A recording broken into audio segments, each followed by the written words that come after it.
everybody. Welcome to the Buckeye Weekly Podcast. I'm Tony Gerdeman here, as always, with Tom or Tom. How's it going? Tony, according to some folks, it is time to start cracking each other's heads open and feasting on the goo inside. It is Panic City time in the transfer portal once again. And that is because Chaz Coleman, Penn State defensive end who entered the portal, who is from Ohio, has committed to and now signed with Tennessee. And for a while, it looked like Ohio State was the common denominator when he was fluctuating with all of these other teams. And then in swoops Tennessee, I guess once they knew the final dollar amount, they came in and secured the playing of Chaz Coleman, who this past season for Penn State had modest numbers: 8 tackles, 3 tackles for loss, 1 sack, 1 pass breakup, 3 quarterback hurries, a forced fumble, of which one of those he picked up and returned like 28 yards or so. 2 fumble returns for 48 yards total. Is ranked the number 1 defensive lineman in the portal per 24/7, and I believe he's right up there for on 3 as well, despite there being actual experienced players at that position and more productive players. So it is interesting. He does have a ton of upside. He's still growing into his frame. Ohio State, boy, looked like they had this one in the bag, so to speak, before Coleman ever went into the portal. I think that's when they lost things. Once Chaz Coleman went into the portal, that is where I think things got out of Ohio State's hands. Yeah, listen, anytime anytime something is opened up to the whole world, including you, anything can happen, and it turns out anything has happened here. I think that there are a couple things at work here, because I have been honestly pretty surprised at the reaction from a segment of the Ohio State fan base about how devastated people are about this.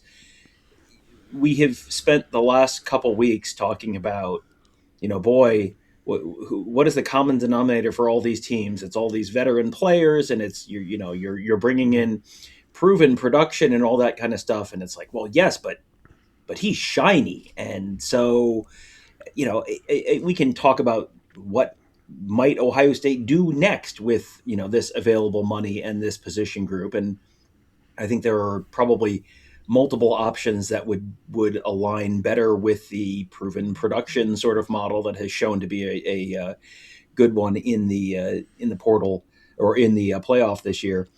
I think it's worth mentioning. You mentioned his stats there: 8 tackles and 3 tackles for loss. 5 of those tackles came against Florida International and Vanderbilt.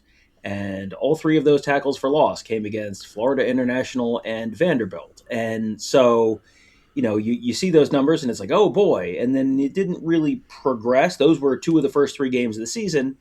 And that's potential. And what's the old Urban Meyer line about potential? Potential means you just haven't done anything yet. And, against power conference competition, he had 1 solo tackle and 1 assisted tackle against UCLA and 1 assisted tackle against Rutgers. So could he turn into something spectacular? Absolutely. There is tons of potential there.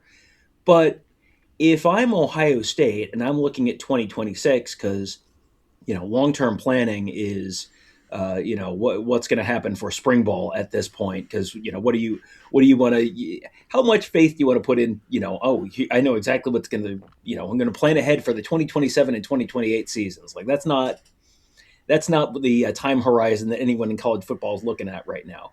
For the 2026 season, yes, Chaz Coleman has a ton of potential, but there are probably guys, both people that they could potentially bring back or people they could potentially bring in who probably have a little bit more of a proven track record in either of those spots. I've taken some grief because on the Buckeye Huddle message board presented by Jeff Ruby's Columbus, I've posted stats of Ohio State defensive end, 4th-year junior defensive end Bo Atkinson, and true freshman Zion Grady, who have basically the same stats this past year as Chaz Coleman. And clearly, Chaz Coleman's trajectory is higher than Bo Atkinson's, and I would expect him to outperform and do more. But that's just an example of, I think my argument more is like the infatuation or the projection of Chaz Coleman, and it's like I still think there's some time that you're gonna have to work with them. And I started watching the Navy All American Bowl today, and there's the first guy to commit was like, for the next 3 to 4 years, I'll be taking my talents, and I just laughed. Like, we got to stop with that now too. It used to be for the next 4 years, and then it was like for the next 3 to 4 because I'm turning pro early. You got to stop with the 3 to 4 because as we're seeing now, and I'm not yelling at clouds or anything like. I'm just saying, how many of you people saying 3 to 4 years are going to be in the portal next year, or in 2 years, or whatever. So just the idea of 3 to 4 years, as you said, Tom. Now you can focus on what can we do to get us to next year. And the thing is, though, if you're gonna balk at whatever the asking price is for Chaz Coleman, are you doing anything to increase the room? And maybe that's Kenyatta Jackson. You 1,000 times would rather have Kenyatta Jackson over Chaz Coleman based on everything that you know right now and probably the similar asking prices. And so if that's the result, fantastic. If the result is Damon Wilson, fantastic. If the result is the Desir twins out of Florida State, you'll take both of those guys and just be thrilled. If the result is, well, there's just nothing out there, then you're lending yourself to the criticism that you're already getting. And at this point, they don't want to stick with what they have at defensive end. We know that. They want to add people. But if you want to and you have the ability, then do it.